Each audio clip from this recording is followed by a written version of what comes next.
The snow was falling heavier than usual that winter morning in Winterfell, coating the stone walls in a soft white blanket. Lord Eddard Stark stood in the godswood, the heart tree's red leaves stirring faintly in the wind. His breath clouded in the cold air, but his thoughts were colder still. Word had come from King's Landing. Robert Baratheon was riding north with his entire retinue, and with him a storm. For days, Ned had been weighing something that no father should have. Too, his eldest son, Robb, was shaping into a fine warrior, but the South was not one with swords alone.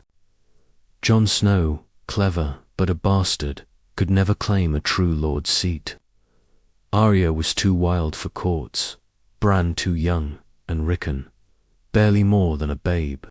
But Sansa gentle, poised, already speaking with the manners of a Queen Sansa had. The makings of something more, if only she could be shaped into more than a marriage pawn. He thought of the South, with its twisting words and poisoned smiles, where enemies wore silk and gold instead of armor. The North needed someone who could walk among them without stumbling, someone who could smile while reading the truth in their eyes. Ned had been raised to mistrust such games, but he knew they were real. He had seen men die not on the battlefield, but at the council table. The North had always been strong in winter, but the Game of Thrones was not fought in shadows. When Catelyn found him beneath the heart tree, she noticed the hard line of his jaw. "You've made a choice," she said, reading him as she always did.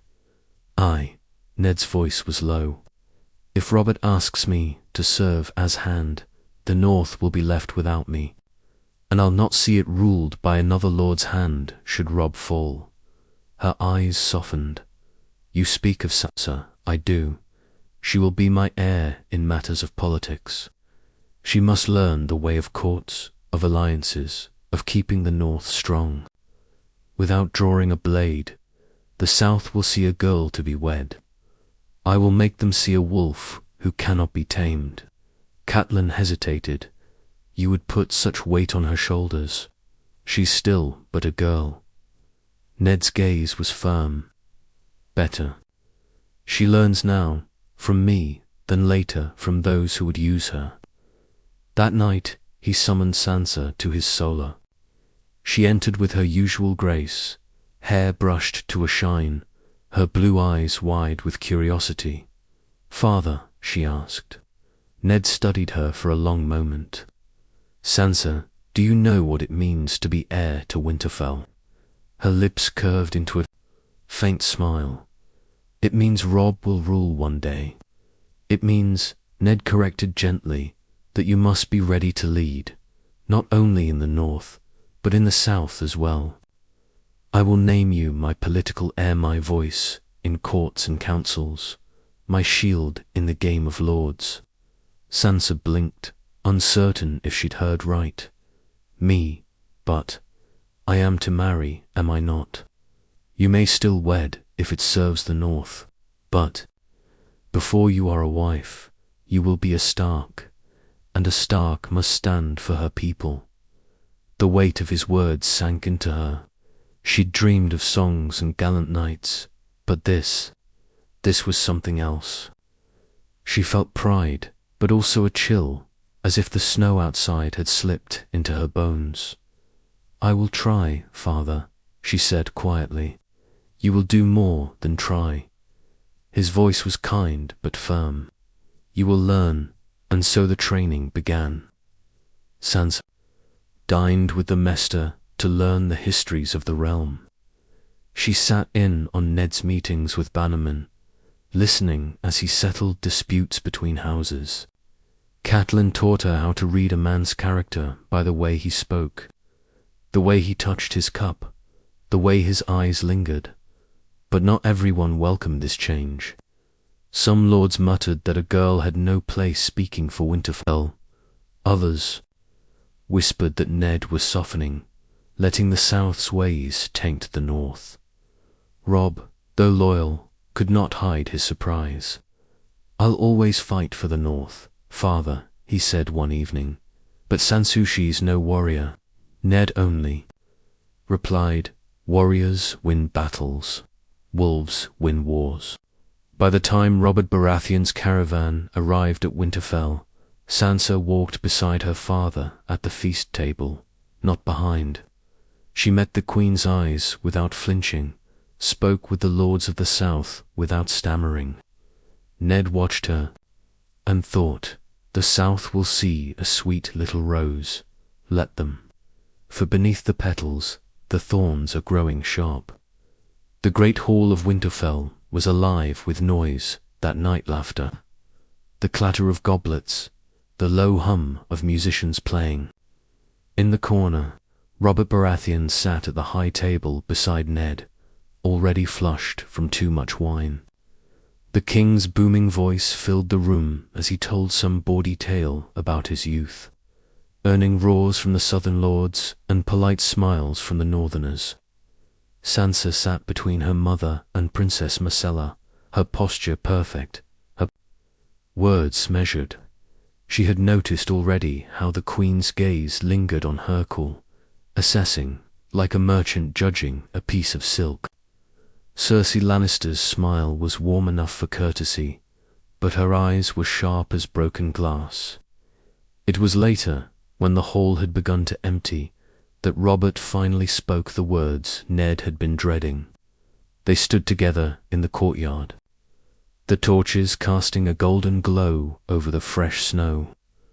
"I need you in King's Landing, Ned," Robert said, his voice low but urgent. "Jon Arryn is dead. 7 hells, the vipers are gathering already. I trust no one there save you.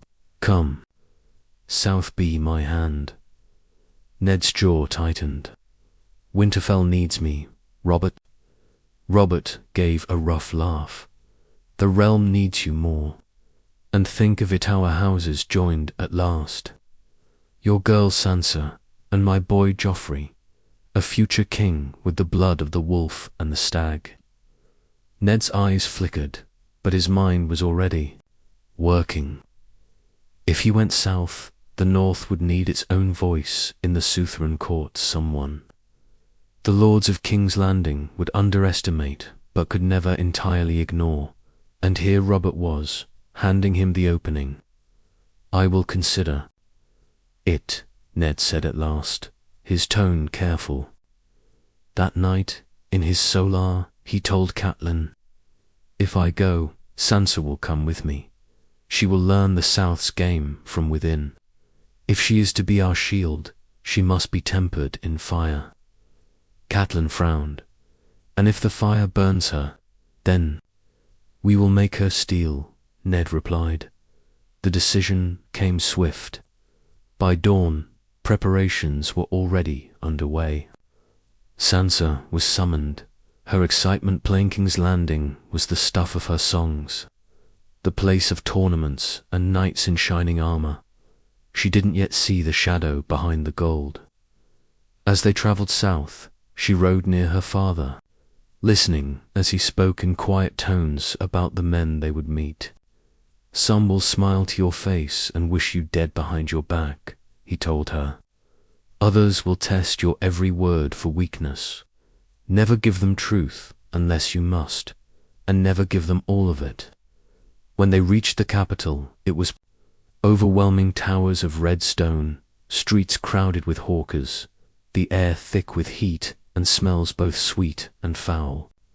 Sansa kept her chin high, though her heart raced. This was not the gentle winter air of the North. This city pulsed like a living thing, its heart beat quick and dangerous. Their first audience with the royal court was a spectacle. Cersei sat, like a statue of gold and emerald, her smile faint. The small council members eyed Ned with varying degrees of interest. But Sansa noticed more than they thought she would. The way Petio Baelish leaned forward when she was introduced, the quick glance exchanged between the Queen and her brother Jaime, the way Varys's lips curved as though he knew a secret. That evening, Ned began her lessons anew. "What did you see today?" he asked. Sansa described each face, each shift of tone, the subtle movements she'd noticed. Ned nodded approvingly. "Good. You are beginning to watch as a wolf watches, a stillness on the outside, a readiness beneath." But it didn't take long for the dangers to find her. At a royal feast a week later, Joffrey himself paid her a pointed compliment on her beauty, loud enough for the hall to hear. Cersei's gaze followed, unreadable. Later that night, Petyr Baelish passed her in the corridor, his voice low. "Your father is a man of honor that will serve you in the north, but here, best you learn to play the game before it plays you, little wolf." The words stayed with her. She didn't yet know if they were warning, threat, or invitation. In the quiet of her chamber, she looked out over the glowing city. Somewhere beyond those walls were allies she hadn't met, and enemies she couldn't yet name. She remembered her father's words, "In the God's Wood a Stark must stand for her people." But here, in King's Landing, standing would not be enough. She would have to move, to plan, to strike when the moment was right. And though she didn't yet realize it, her first test was already on the horizon. The next weeks in King's Landing passed in a blur of lessons, dinners, and encounters that left Sansa both thrilled and uneasy. Her father was buried in the work of the hand, leaving her often to attend court in his stead. It was there she learned just how quickly eyes turned toward anyone, knew and how many of those eyes were weighing her like a coin in a merchant's palm. Cersei Lannister played the role of a gracious queen. She invited Sansa to her solar for tea, where the table was laid with sugared fruits and delicate cakes. The queen's voice was soft, almost sisterly. "You are far from home," Cersei said, pouring wine into Sansa's cup. "The South can be overwhelming for someone raised in the North. But you have the look of someone who will adapt." Sansa kept her hands folded in her lap, remembering her father's counsel. "I hope to learn, Your Grace." Cersei's lips curved faintly. "And perhaps you will teach your father to. Men like him, they think swords and honor will carry them through. But the South is not the North." It was not the words themselves that unsettled Sansa, it was the way the queen's green eyes lingered, as though she were measuring the girl's worth for some unspoken purpose. A few days later, it was Petyr Baelish's turn. He found her in the gardens, feeding crumbs to the doves. His smile was pleasant, his tone light, but every word seemed to slide under her skin. "You've caught their attention already," he said. "Not an easy thing in this nest of crows.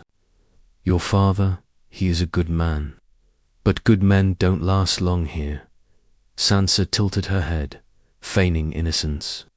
"And what do you think will happen to him?" Littlefinger chuckled softly. "I think you will find yourself in need of friends who understand how the game is played." Before she could reply, Varys appeared, his silk robes whispering over the stones. "And some friends," the eunuch said smoothly, "who know how the game ends." His eyes, dark and unreadable, flicked between her and Baelish. "I am always pleased to see the Hand's daughter taking an interest in the life of the capital. But be careful, my lady. Too much attention can be dangerous."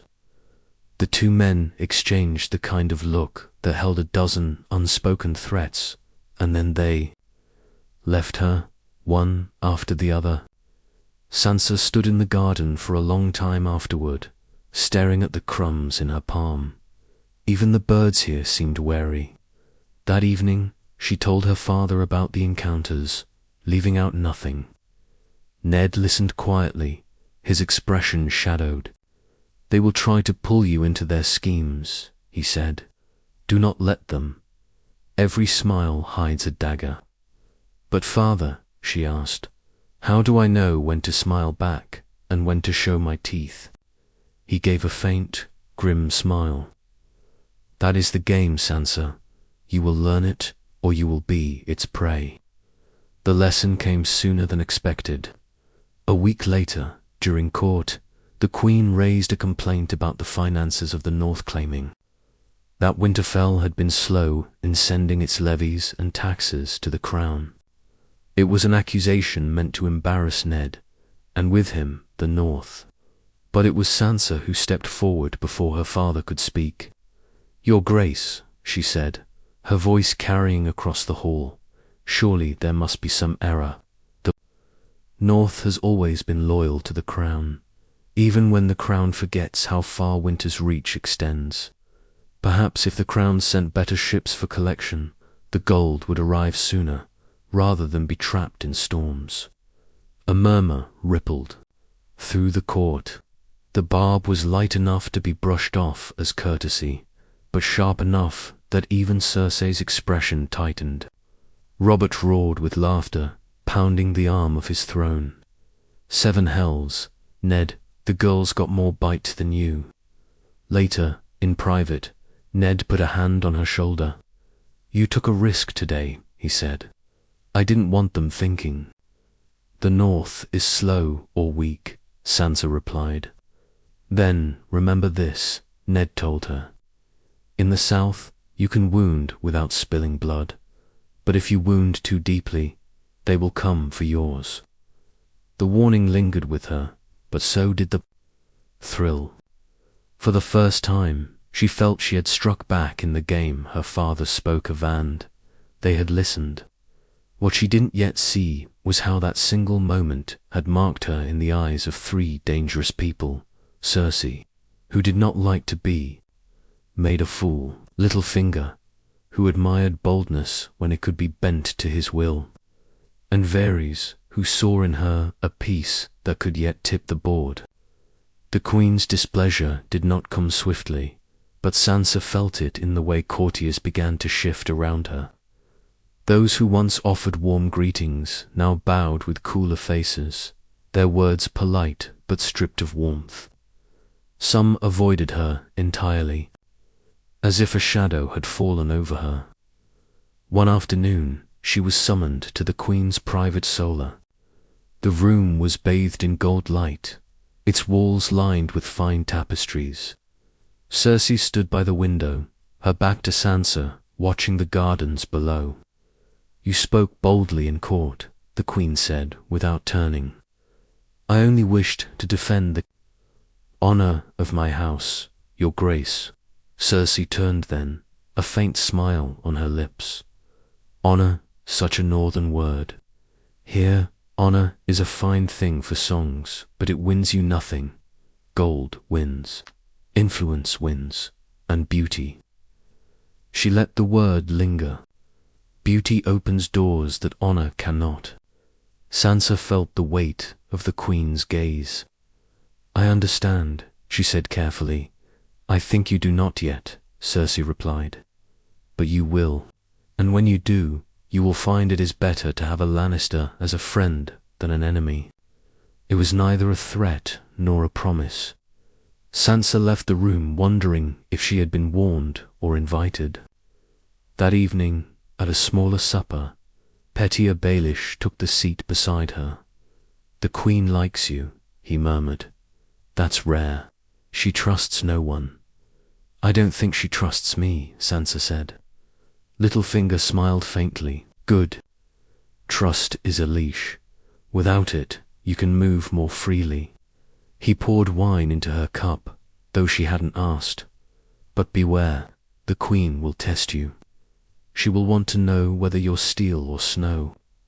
Later that week, the first test came. A royal hunt was announcement of the court. The Crown Prince and a select few ladies would attend. Cersei made a point of inviting Sansa. It was a spectacle, but beneath the pageantry lay a contest.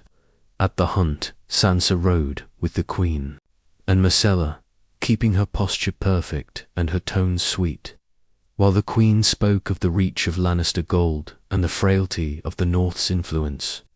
The words were barbs wrapped in silk. Sansa answered each one with careful politeness, neither yielding nor striking too hard. It was Joffrey, though, who unsettled her most. He spoke with charm when others listened, but his eyes carried something colder when they met hers in the quiet moments. She remembered her father's warning and kept her distance. On the ride back to the city, she found herself alongside Lord Varys. "The Queen thinks she is testing you," the eunuch said softly, his gaze fixed on the road ahead. "But every test is an opportunity for both the tester and the tested." "And what opportunity do you see?" Sansa asked. "That," Varys replied with a thin smile, "depends on whether you wish to be a player or a piece." Back in the Red Keep, she found her father waiting. "The Queen is watching you," Ned said, "more closely than I like. I think she wants to see if I can be bent." Sansa admitted. "And I won't break," she said simply. Ned's eyes softened with pride, but his voice remained grim. "Do not mistake stubbornness for strength. Here, strength is knowing when to bend and when to strike." The next morning, an unexpected gift arrived in her chamber, a small golden rose brooch with a note in a flowing hand, "For the Rose of Winterfell, from one who admires her thorns." There was no signature, but she guessed it could only be from one of three people: Cersei, playing at subtlety; Littlefinger, weaving another thread into his web; or perhaps someone she had not yet considered. She didn't wear it. Not yet, but she kept it. By the end of the month, she knew one thing with certainty: King's Landing was not a place where you could simply defend yourself. If you were not moving forward, someone else would push you back. And though she still thought often of winter and the cold safety of home, a quiet resolve was taking root. She was her father's heir in politics now, and heirs did not run. The scandal began, as so many did in King's Landing, with whispers. At first it was only background noise, overheard fragments in the hallways, soft words traded between servants, a dispute between two minor houses, something about land rights. In the Crownlands, Sansa might have ignored it, except she noticed how quickly the whispers shifted whenever she drew near, and how often the names Lannister and Tyrell were spoken in the same breath. One afternoon, she found herself in the council chamber waiting for her father, who had been delayed. Grand Maester Pycelle sat at the table, nodding over some parchment. Lord Renly and Lord Baelish were speaking quietly in the corner. "It's a dangerous thing, Baelish," Renly said. "If the Tyrells decide to push this matter further, the Crown's position will be weakened, and that benefits only one house." "I can think of—" "And yet," Littlefinger replied smoothly, "if the Lannisters handle it poorly, it could open the door for new alliances. Opportunities arise from friction." They broke off when they saw her watching. Baelish gave her a sly smile. "Listening at doors, my lady." "Only the ones left open," she replied, keeping her tone light. That evening, Ned explained the matter in more detail. House Tyrell had accused a Lannister bannerman of illegally seizing fertile lands along their border. It was a petty squabble on the surface, but in the game of alliances, it had the makings of a fault line. "You must stay out of this," Ned told her. "It's not our fight." But the next day, during a private audience with the Queen, Cersei steered the conversation there. "The Tyrells are ambitious," she said. "They'll take any chance to embarrass the Crown. You've spoken well before in court. Perhaps you could do so again, remind them of the North's respect for the law." Sansa understood at once this was bait. If she spoke for the Crown, she would seem aligned with the Lannisters, If she remained silent, it might be seen as favoring the Tyrrells. Either way, she would be marked. That night, she couldn't sleep. The South's game was not played with clean choices. Every move left blood somewhere. In the end, she decided to take her father's lesson to heart wound without spilling blood. When the matter came before the court, she rose before Ned could decline. The North, she said, believes the laws of the realm must be upheld, regardless of whose banners fly.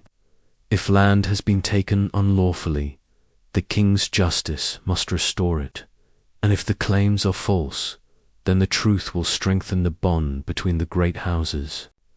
Her words drew nods from both sides of the chamber. She had sided with neither, yet left both believing she valued their cause. Even Robert, who normally found such matters dull, grinned. 7 hells, she speaks better than half my council. But not everyone was pleased. That evening, a folded scrap of parchment was slipped under her door. It read, "You dance on the edge of the blade. Sooner or later, you will slip. No signature." She burned it in her candle flame, though the words stayed in her mind long after. A few days later, Littlefinger cornered her in the gardens again. "You handled the Tyrell affair well," he said. "But remember, when you speak for everyone, you speak for no one. Choose a side before someone chooses it for you." "What if choosing a side means losing the other?" she asked. That Baelish replied with a thin smile, "Is why you must choose carefully who you're willing to lose." The next morning, Varys paid her a visit under the pretense of bringing some rare silks from Essos, while she examined the fabric. He said in a soft voice, "You have their attention, now the Queen, the Tyrells, even the King. But there's something you should understand, my lady. When too many hands reach for you, it's often because you're being pulled into the middle of something that will break you in half." "Then I will have to make sure I'm the one doing the pulling," Sansa said. Varys' smile was small, but genuine. "Perhaps there's more wolf in you than Rose after all." That night, she sat by her window, looking out over the torchlit city. She could feel the invisible threads tugging at her threads spun by the Queen, by Littlefinger, by Varys, maybe even by houses she had yet to meet. And she realized something important. In King's Landing, you didn't just survive the game by playing it well. You survived by making sure no one else could play it without you. It started with a choice that felt small. A message arrived. From Margaery Tyrell, written in a graceful, looping hand, in a for Sansa to join her for an afternoon in the gardens. There was nothing suspicious in the words, nothing political on the surface, but Sansa knew nothing in King's Landing was without purpose. She went anyway. The gardens smelled of orange blossom and damp earth. Margaery was waiting beneath a stone archway, her smile warm and her eyes full of something more calculating. "I wanted to thank you," Margaery began, "for speaking so wisely in the matter of my family's lands. You could have humiliated the crown or us, but you chose a path that spared both." "I only said what I thought was fair," Sansa replied. "Fairness is a rare luxury here," Margaery said, looping her arm through Sansa's. "Perhaps we could protect that luxury together. My family values alliances, especially with those who can speak for more than themselves." Sansa hesitated. She could almost hear her father's voice warning her to avoid entanglements. But she also remembered Littlefinger's words, "Choose carefully who you're willing to lose." The Tyrrells were ambitious, but ambition could be useful if it pointed in the right direction. "I think we might help each other," Sansa said. At last, that afternoon marked the first true alliance she had chosen for herself. They spoke in public about dresses and songs, but in quieter moments. Margaery told her which lords were in debt, which merchants could be trusted, which knights drank too much to keep their secrets.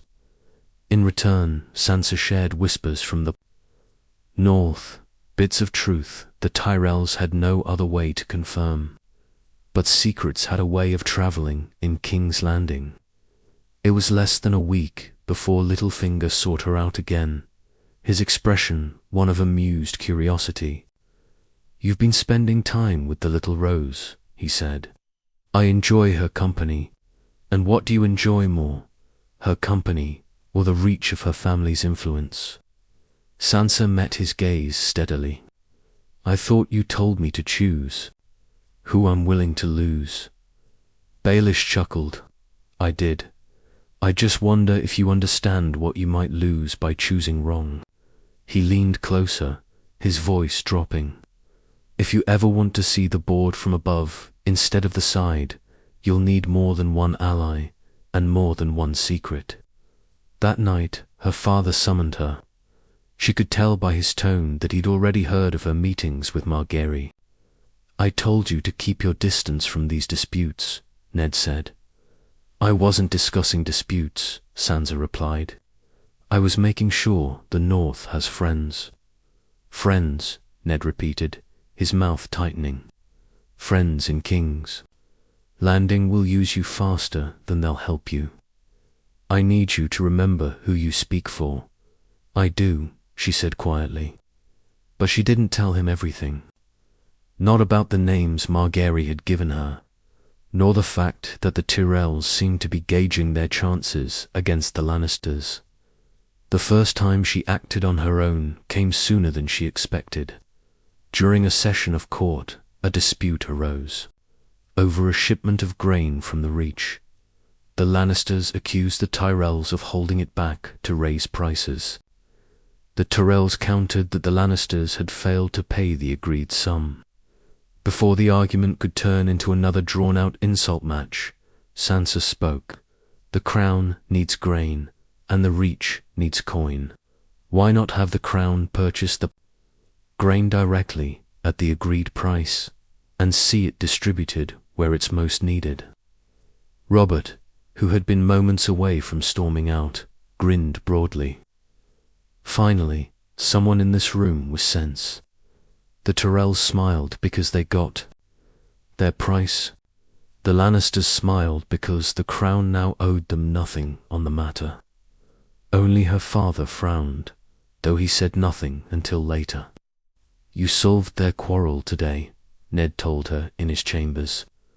"But you've also made yourself the one they'll look to the next time they want something settled. Be careful, Sansa. The more they depend on you, the more they'll expect of you, and the more they'll turn on you when you fail to give it." She didn't say it aloud, but she thought, "Then I won't fail."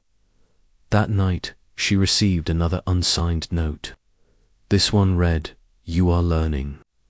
But remember, wolves do not run with roses without drawing blood." She kept that one, too. By the time summer's heat had settled heavy over King's Landing, Sansa's name was spoken in the court more often than she liked.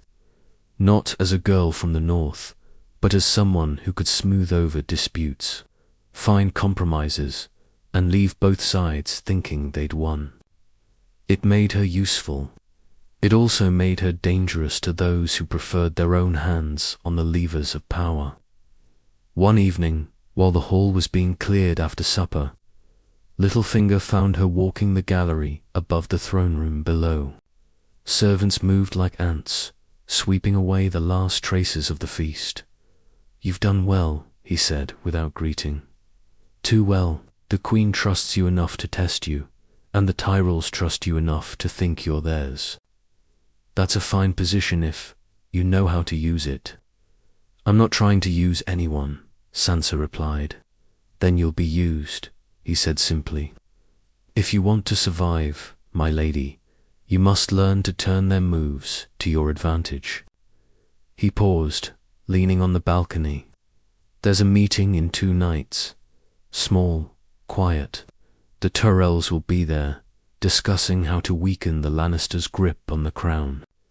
If you're clever, you can be there too. Sansa's first thought was to refuse.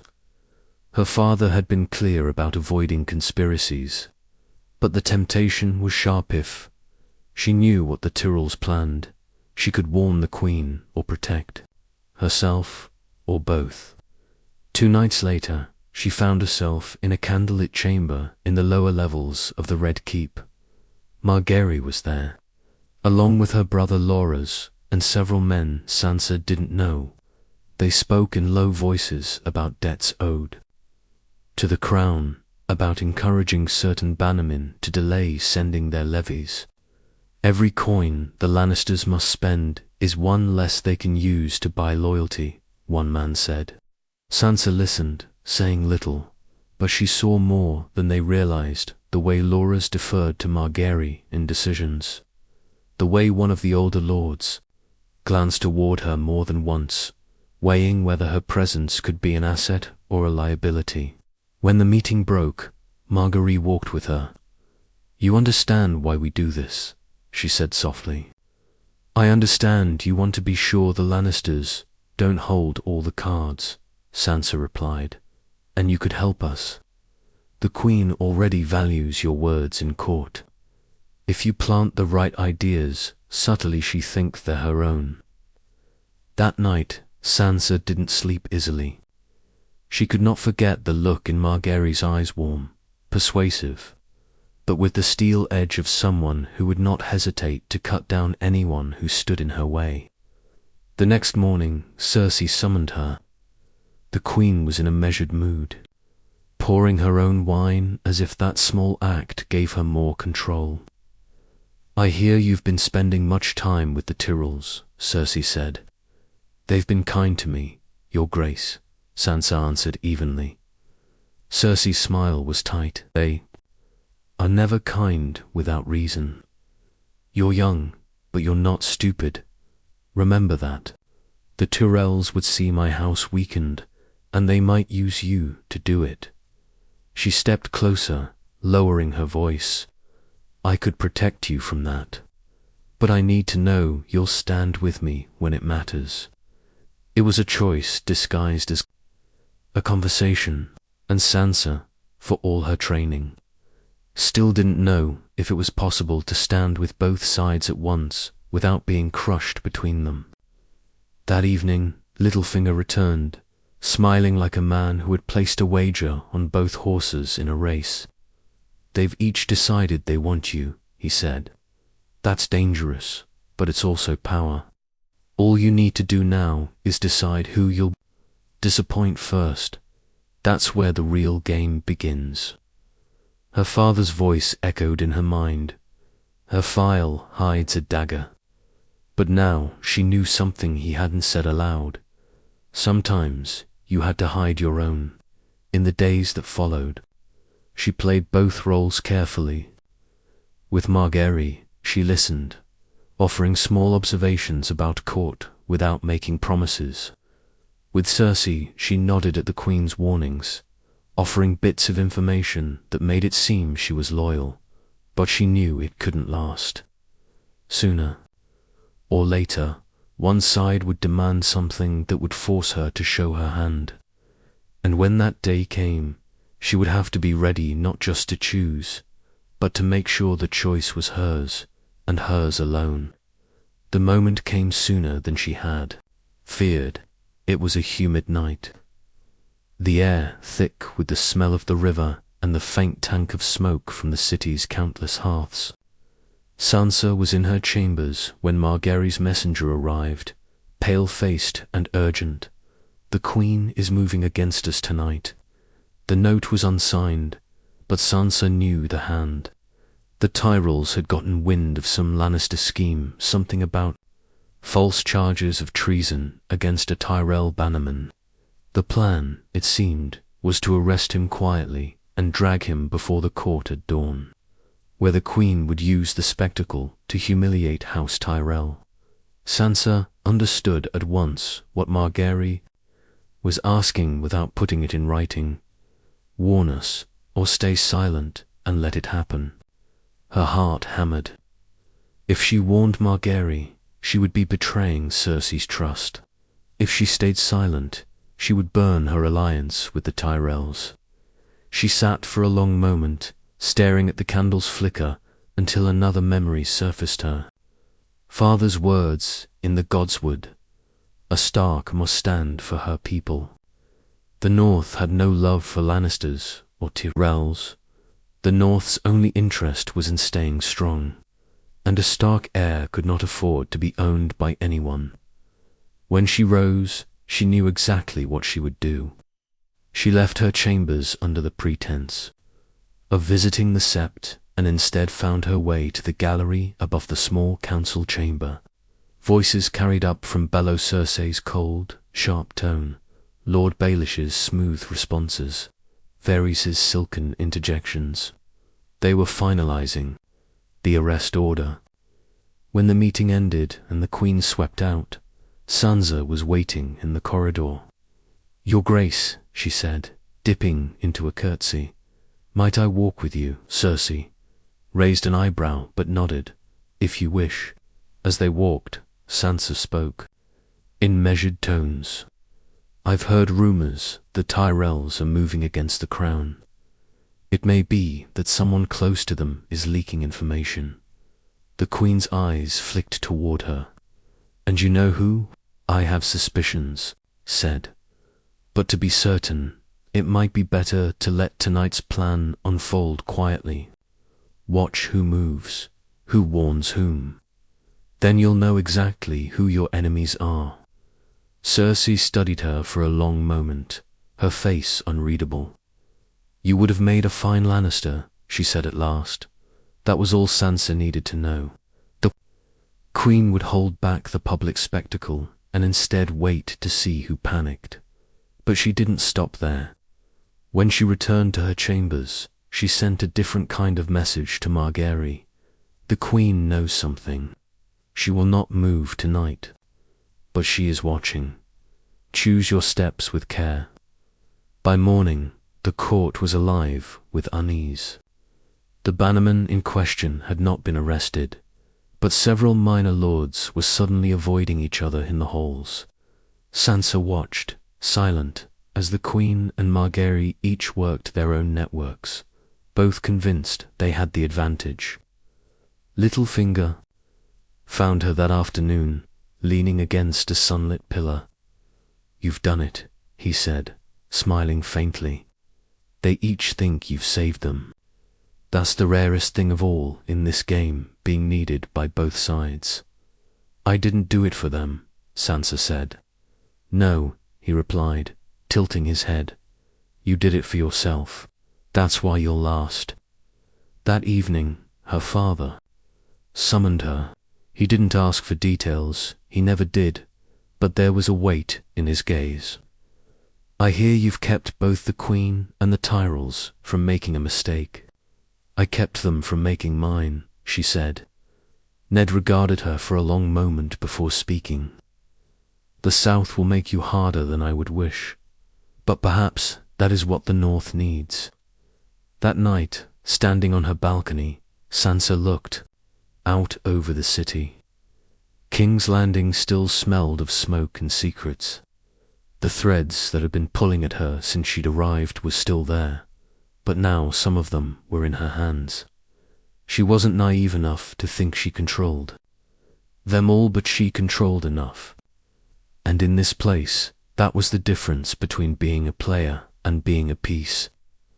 She had come to the South as a girl meant to be married off for her house's gain.